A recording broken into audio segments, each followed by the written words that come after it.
rupees in line with the announcement in the interim budget. Priority Space 9, economy. next generation With our reforms. continued emphasis Economic on policy expanding the framework. space economy We will by 5 formulate times an in the economic next policy 10 years, framework a venture to capital delineate fund the of overarching 1,000 approach crore to rupees economic will be set development up. and set the scope of Priority the next 9, generation of reforms next for generation facilitating reforms. employment opportunities Economic and policy sustaining framework. high growth. We will Our formulate government an will initiate and incentivize reforms for 1. Improving approach productivity of economic factors of development production, and set 2. the scope of the next facilitating generation of markets and reforms sectors for to become facilitating more employment efficient. opportunities These and reforms sustaining will cover high growth. all factors Our of government will production, initiate namely and land, incentivize labor, reforms capital, for and 1. entrepreneurship, Improving and productivity of technology factors of as an production, enabler and of 2. improving Facilitating total factor market productivity and bridging more inequality. These Effective reforms will cover implementation all of several of factors of these production, reforms namely requires land, collaboration labor, between the center capital, and the and state, and building entrepreneurship, consensus and technology as development as an of the country enabler lies of in improving development of the total states. factor For productivity promoting and bridging federalism inequality. and incentivizing Effective states for faster implementation of several of these reforms I propose requires to earmark collaboration between a the center significant part and the of the states 50-year and building interest-free consensus loan. as development Working of the with the country states, lies we will in initiate the development of the following states. reforms. Incentivizing states implementation of reforms, and I actions propose to earmark both a in the rural and significant urban part of the areas 50-year interest-free cover loan. Land Working with administration states, we will cover initiate the following 1. reforms. Land administration, planning and management, and 2. Urban planning usage and building bylaws. And acts These will be incentivized both for in the rural completion and within the urban next 3 areas years through will cover appropriate land fiscal administration, support. will cover Rural land 1. related actions. Land administration, Rural planning and land-related management, actions will include and 2. 1. Urban planning Assignment of usage unique and land building parcel bylaws. identification These will be number, incentivized for ULP, completion within the next or 3 years Aadhaar through for all appropriate lands. fiscal. 2. Digitization of cadastral maps. 3. Survey of subdivisions. Survey of map subdivisions as per current ownership. 4. Establishment of land registry. And 5. Linking to the farmers registry. These actions will also facilitate credit flow and other agricultural services. Urban land related actions. Land records in urban areas will be digitized with GIS mapping. An IT-based system for property record administration, updating, and tax administration will be established. These will also facilitate improving the financial position of urban local bodies. Labor-related reforms. Services to labor. Our government will facilitate the provision of a wide array of services to labor, including those for employment and skilling. A comprehensive integration of e-Shram portal with other portals will facilitate such one-stop solution. Open architecture databases for the rapidly changing labor market, skill requirements, and available job roles, and a mechanism to connect job aspirants with potential employers and skill providers will be covered in these services. Shram Suvidha and Samadhan portal. Shram Suvidha and Samadhan portal will be revamped to enhance ease of compliance for industry and trade. Capital and entrepreneurship related reforms, financial sector vision and strategy. For meeting financing needs of the economy, our government will bring out a financial sector vision and strategy document to prepare the sector in terms of size, capacity, and skills. This will set the agenda for the next 5 years and guide the work of the government, regulators, financial institutions, and market participants. Taxonomy for climate finance. We will develop taxonomy for climate finance for enhancing the availability of capital for climate adaptation and mitigation. This will support achievement of the country's climate commitments and green transition. Variable capital company structure. We will seek the required legislative approval for providing an efficient and flexible mode for financing leasing of aircrafts and ships and pooled funds of private equity through a variable company structure. Foreign direct investments and overseas investment. The rules and regulations for foreign direct investment and overseas investments will be simplified to 1. Facilitate foreign direct investments, 2. Nudge prioritization, and 3. Promote opportunities for using Indian rupee as a currency for overseas investment. NPS Vatsalya. NPS Vatsalya, a plan for contribution by parents and guardians for minors, will be started. On attaining the age of majority, the plan can be converted seamlessly into a normal NPS account. Use of technology. We have successfully used technology for improving productivity and bridging inequality in our economy during the past 10 years. Public investment in digital infrastructure and innovations by the private sector have helped in improving access of all citizens, particularly the common people, to market resources, education, health and services. We will step up adoption of technology towards digitalization of the economy. Ease of doing business. For enhancing ease of doing business, we are already working on the Jan Vishwas Bill 2.0. Further, states will be incentivized for implementation of the business reforms, action plans, and digitalization. Data and statistics. For improving data governance, collection, processing and management of data and statistics, different sectoral databases, including those established under the Digital India Mission, will be utilized with active use of technology tools. New pension scheme. The committee to review the NPS has made considerable progress in its work. I'm happy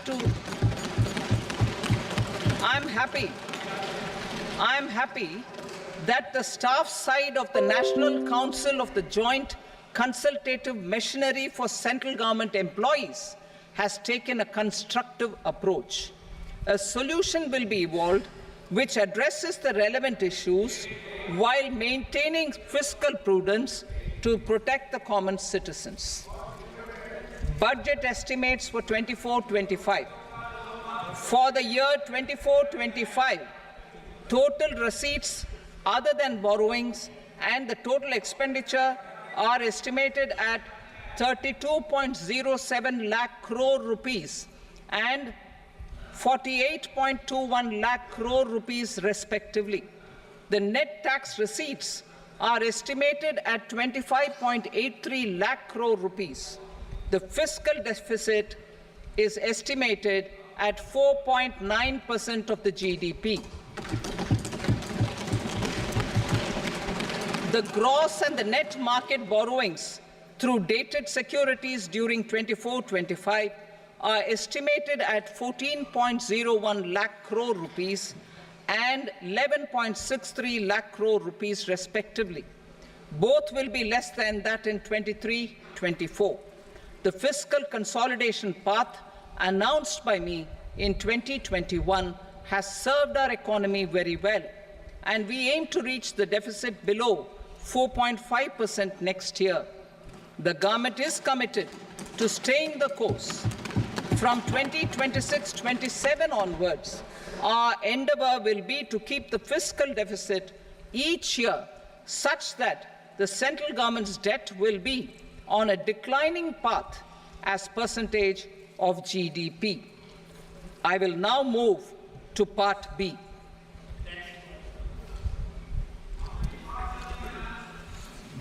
Indirect taxes.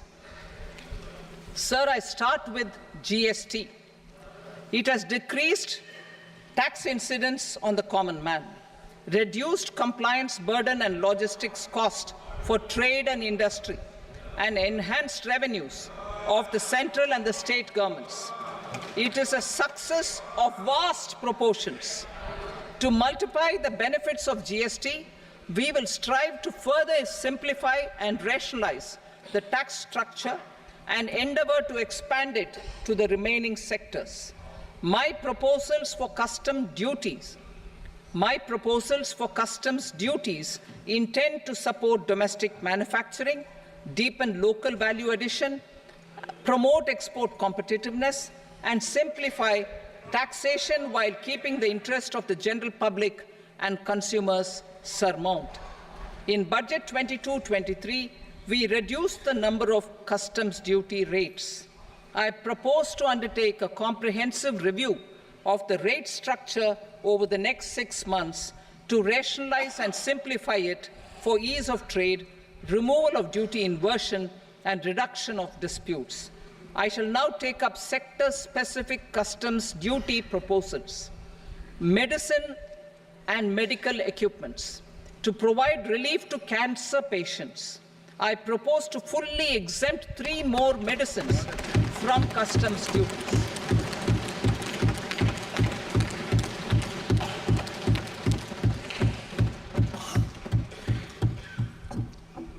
I also propose changes in the BCD on X-ray tubes and flat panel detectors for use in medical X-ray machines under the phased manufacturing program so as to synchronize them with the domestic capacity addition.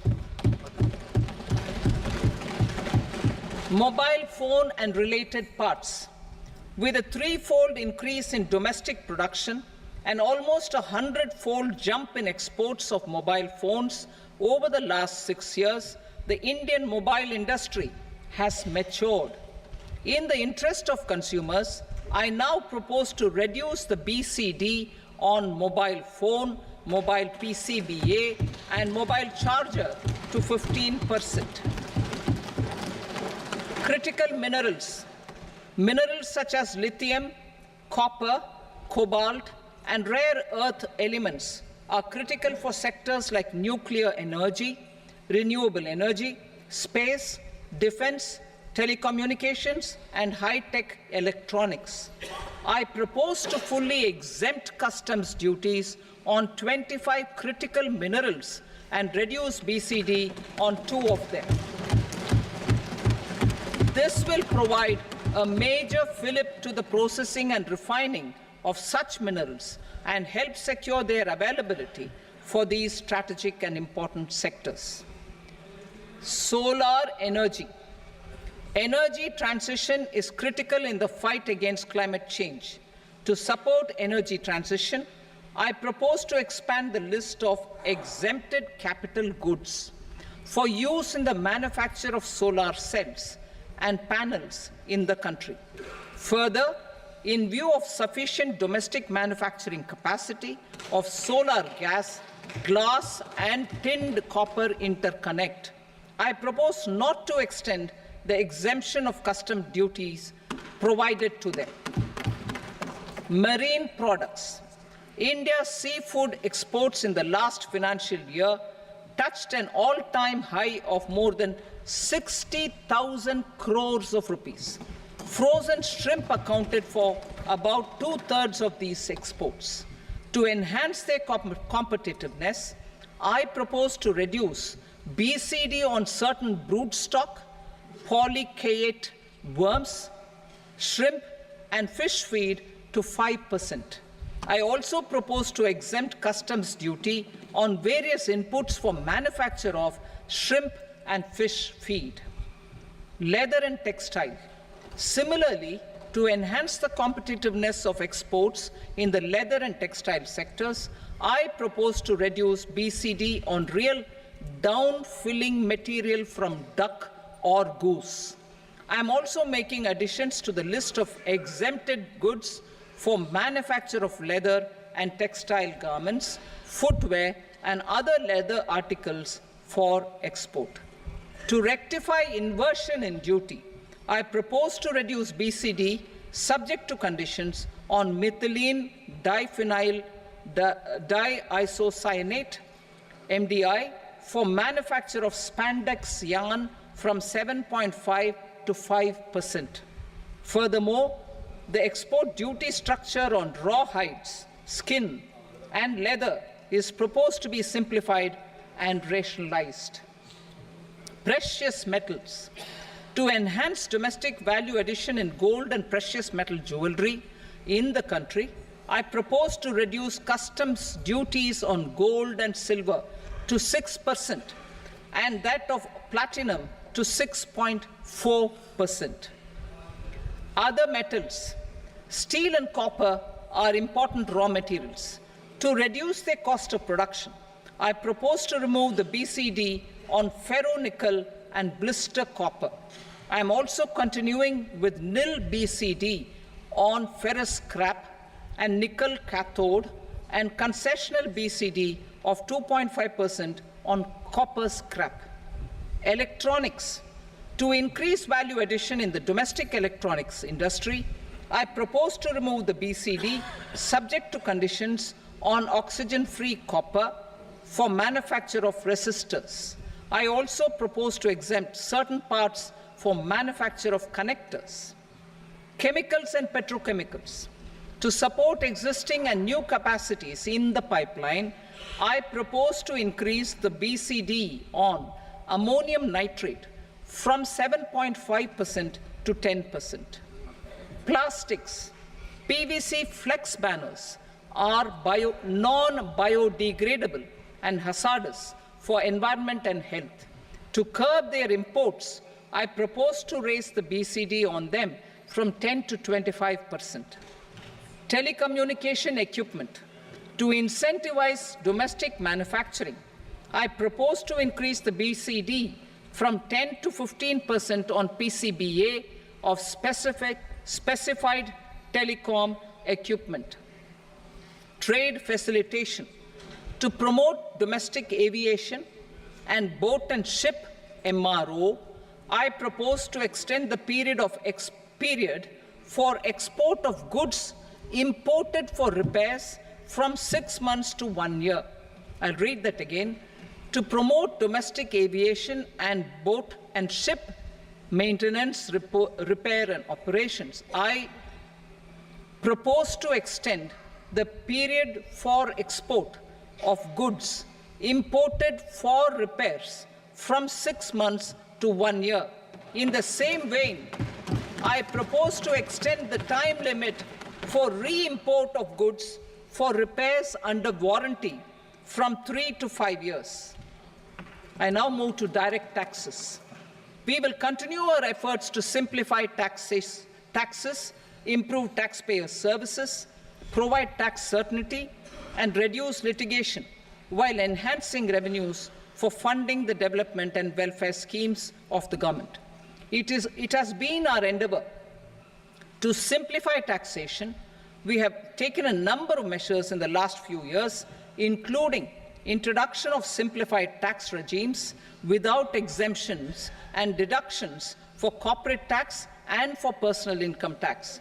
This has been appreciated by taxpayers. 58% of corporate tax came from the simplified tax regime in the financial year 22-23.